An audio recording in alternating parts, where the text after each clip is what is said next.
Il est 8h10 sur RCF et Radio Notre-Dame. Dans 20 minutes, vous avez rendez-vous avec Delphine Allaire pour le journal de Radio Vatican. Avec au menu ce lundi, retour sur la dense journée romaine de Léon XIV hier. Le pape a été solennellement installé dans sa cathédrale en la basilique Saint-Jean de Latran. Mère et tête de toutes les églises, comme le veut la tradition, vous l'entendrez. Mais avant cela, ce n'est pas de Léon XIV dont on va parler, mais de son prédécesseur. Loué sois-tu, Monseigneur, pour sœur notre mère la terre, qui nous porte et nous nourrit, qui produit la diversité des fruits avec les fleurs diaprées et les herbes. Loué sois-tu, laudato si en latin. Il y a 10 ans, jour pour jour, le pape François reprenait les mots du Cantique des créatures de saint François d'Assise pour publier une encyclique qui a fait date. S'adressant à tous les hommes de bonne volonté, le pape insistait sur la sauvegarde de la maison commune, appelant à une conversion écologique de l'Église et du monde. Alors 10 ans plus tard, quel chemin a-t-on parcouru ? L'Église a-t-elle su porter ce message en actes, au-delà des paroles et au-delà de ces murs ? Pour en parler ce matin, je reçois Martin Kopp. Bonjour. Bonjour. Merci beaucoup d'être avec nous ce matin, théologien protestant, engagé justement dans ces enjeux écologiques, climatiques. Vous présidez la commission écologie et justice climatique de la Fédération protestante de France. Vous êtes aussi un très bon connaisseur de l'encyclique Laudato si. Peut-être, on parlait à l'instant de Léon XIV. Qu'attendez-vous justement de Léon XIV sur ces enjeux ? Bonjour à toutes et à tous.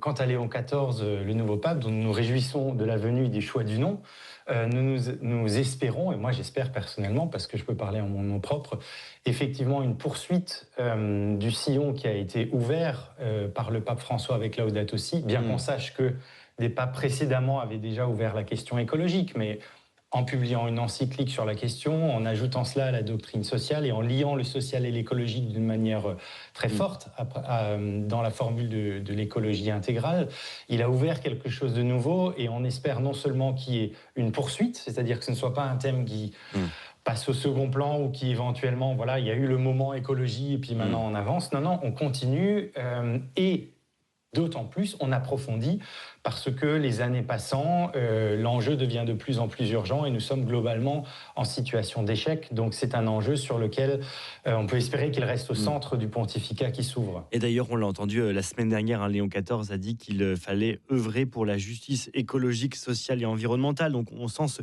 cette poursuite du travail justement amorcée il y a 10 ans. Je disais jour pour jour, à quelques jours près, puisque c'était la semaine dernière qu'on fêtait les 10 ans. Justement, 10 ans après Laudato si, Martin Kopp, quel écho, diriez-vous, que l'Église a eu sur l'écologie ? Est-ce qu'elle a réussi à avoir un message au-delà de ces murs ? Alors, c'est peut-être une des choses qui a effectivement été relevée face à l'anniversaire de Laudato si, que c'est une encyclique d'abord qui a été énormément lue, quantitativement, et en proportion peut-être, même si là il n'y a pas la data ou les données objectives, très lue en dehors du monde chrétien ou du monde spécifiquement catholique. Il y a plusieurs journaux qui ont ces derniers jours publié des témoignages de personnalités politiques, de personnalités artistiques, de personnalités du monde écologiste. Donc c'est un texte qui a rencontré un moment et qui a su trouver certainement un ton qui parle à toutes et tous, parce que en termes de contenu pur, beaucoup des choses qui sont écrites ont été dites par des théologiennes et des théologiens auparavant. Ça a été dit par d'autres églises. Et au début de l'encyclique, il rend un hommage à Bartholomée, en particulier le patriarche orthodoxe de Constantinople. Mais du côté du Conseil œcuménique des églises, côté protestant orthodoxe, ça faisait déjà longtemps qu'on liait la question de la justice et de l'écologie. Il a su trouver par contre un ton. Moi, c'est une des choses que je retiens et qui peut-être peut nous inspirer par la suite aussi, un ton qui était pastoral. Il parlait aux gens pour les emmener, il avait un sens de la formule, des artifices rhétoriques, comme par exemple lorsque il dit « peut-on nier la beauté d'un avion ?» Voilà, moi j'avais trouvé ça très malin, entre guillemets, parce que l'avion... Qu'est-ce qu'il voulait dire par là ? Alors, là où c'est malin, c'est que l'avion est évidemment toujours conspué sur la question carbone et a raison d'un point de vue quantitatif. Et simultanément, oui, il incarne quelque chose de l'ordre du rêve du vol. C'est une merveille d'ingénierie, de technologie. Et en prenant ce contre-pied, il pouvait essayer d'emmener tout le monde en brisant un petit peu les cases dans lesquelles on met les uns et les autres. Et donc, il a parlé très fort. Il a eu un impact à l'époque sur la COP21, puisque l'encyclique était sortie 6 mois avant La rencontre à Paris, dont est sorti un accord qui est un bon accord, même si aujourd'hui son héritage, c'est une vraie question.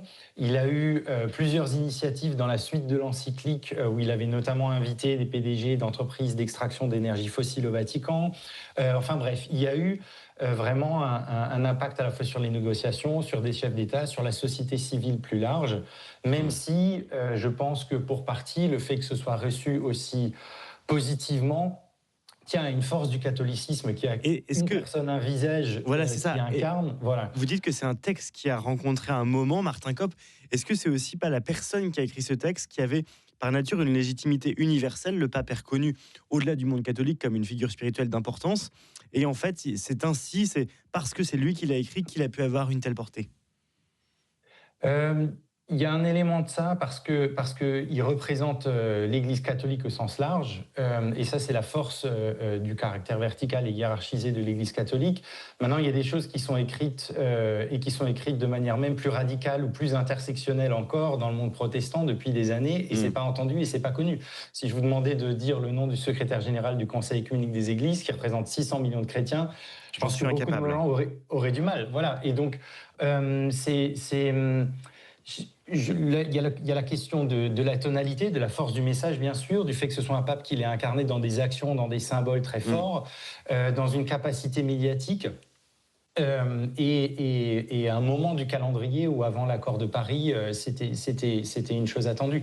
Donc il y a là une force effectivement qui était tout à fait particulière, dont on se réjouit, et qui est venue aussi comme un encouragement aux sœurs et frères chrétiens par ailleurs. Et quand vous disiez en dehors du monde catholique, ça a soutenu une dynamique œcuménique et interreligieuse très importante, dont le label Église verte est un exemple. C'est-à-dire, ça c'est intéressant, Martin Kopp, c'est-à-dire que l'écologie a été aussi un moyen pour l'œcuménisme de se renforcer?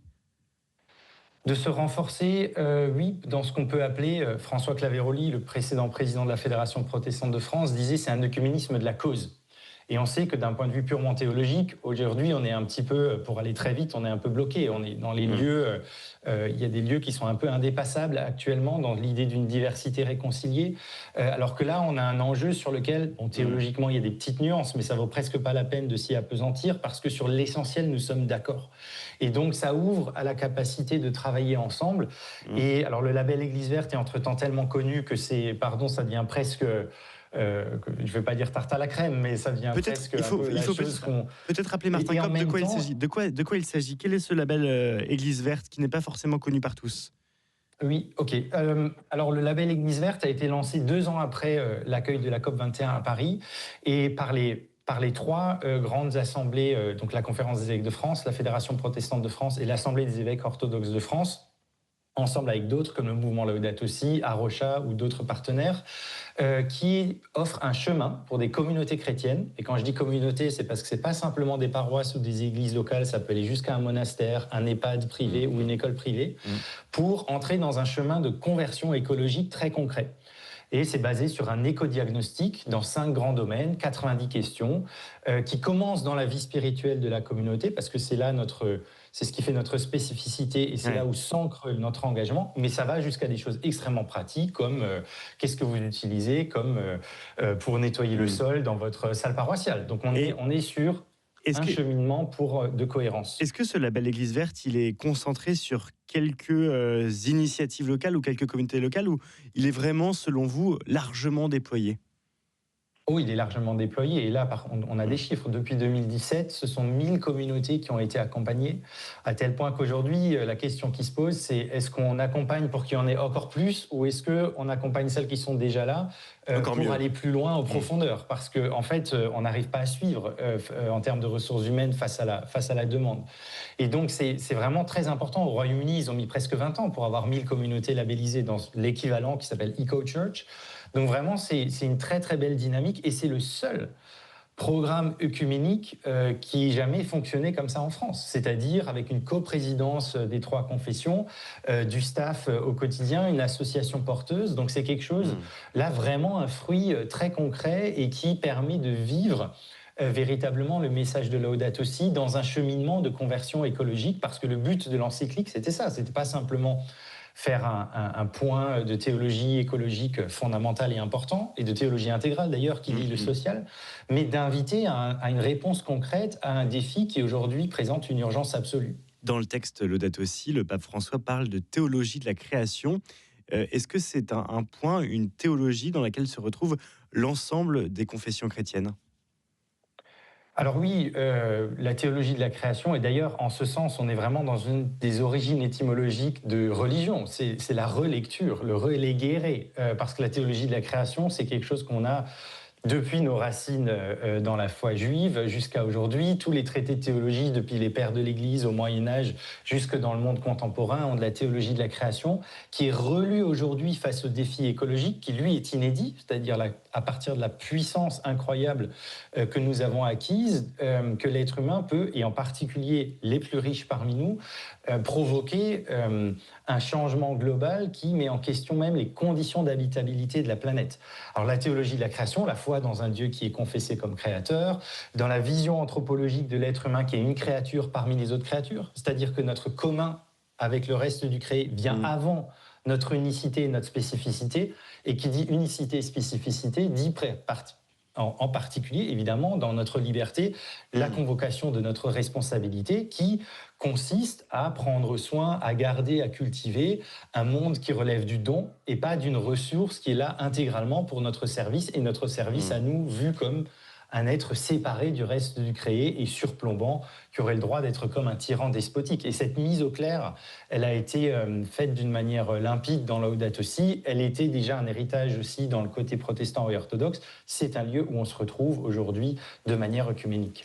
Martin Kopp, ça c'est pour la partie au sein de la religion chrétienne ou des confessions chrétiennes.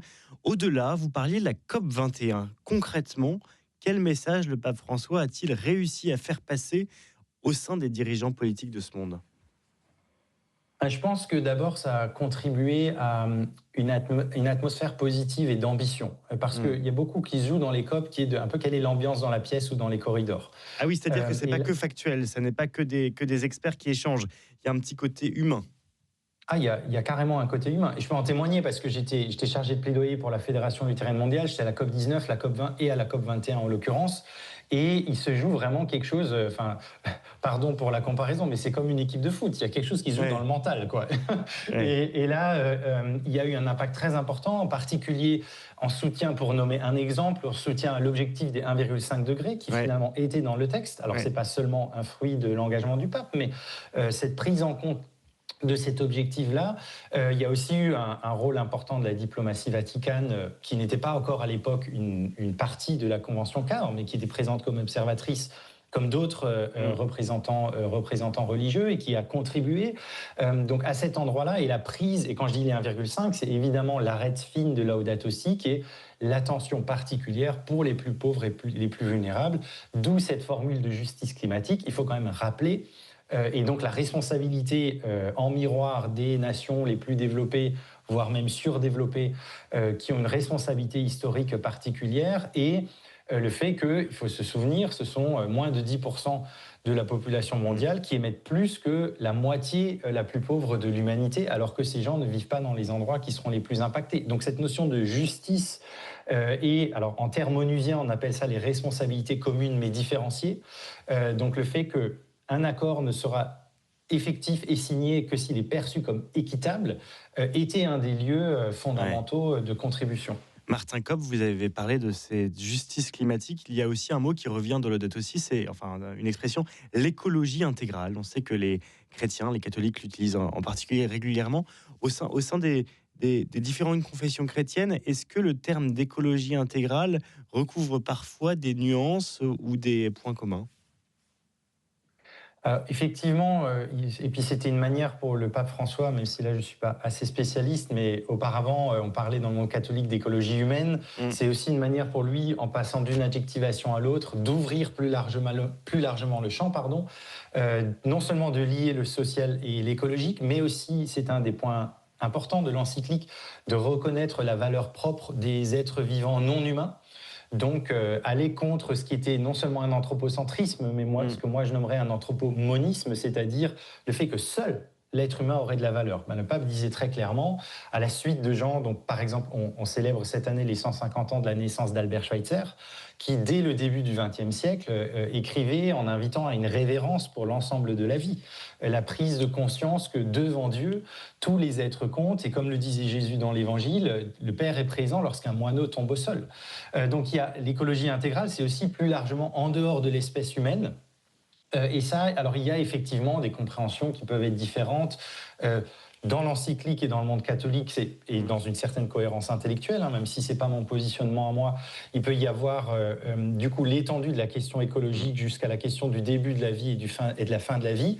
Dans le monde, on va dire dans un monde protestant qui travaille beaucoup les sciences sociales, l'écologie intégrale ira jusqu'à des perspectives, ce qu'on appelle aujourd'hui intersectionnelles, c'est-à-dire la prise en compte des enjeux de justice de genre, des enjeux de justice entre guillemets de race et des enjeux de justice anticapitalistes. Donc la question du genre, de la race et du capitalisme, où on va alors aller beaucoup plus loin que ce que le pape pouvait peut-être faire dans l'encyclique, parce que c'était un texte qui avait une certaine diplomatie. Et c'est là une différence, effectivement, peut-être entre catholiques et protestants. En 2023, le pape a publié un autre texte qui s'appelle Laudate Deum, un texte peut-être plus direct, plus alarmant quelque part, plus scientifique aussi, plus direct, et je le disais. Que retenez-vous de Laudate Deum, Martin Kopp ?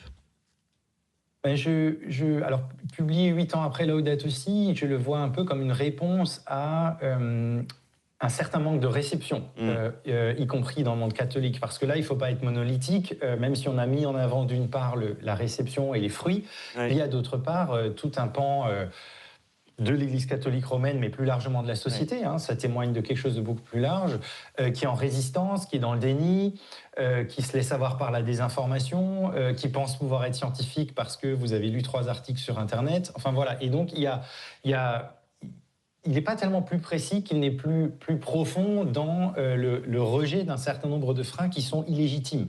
Et d'ailleurs, toute la première partie de Laudate Deum est consacrée à ça. Il y a un rappel aussi du substrat théologique, et surtout, il y a un ton relatif à l'urgence qui est plus important, parce que 8 ans après, on est premier mandat de Donald Trump, on est un accord de Paris qui a été adopté, mais en fait des objectifs nationaux des États qui ne sont pas au niveau, et non seulement les objectifs ne sont pas au niveau, mais en fait les politiques ne permettent pas de les atteindre. Donc on est dans un enjeu d'urgence qui souligne à plusieurs reprises, et ça c'est un message très fort. Merci beaucoup Martin Kopp, théologien protestant, d'avoir analysé avec nous ce matin.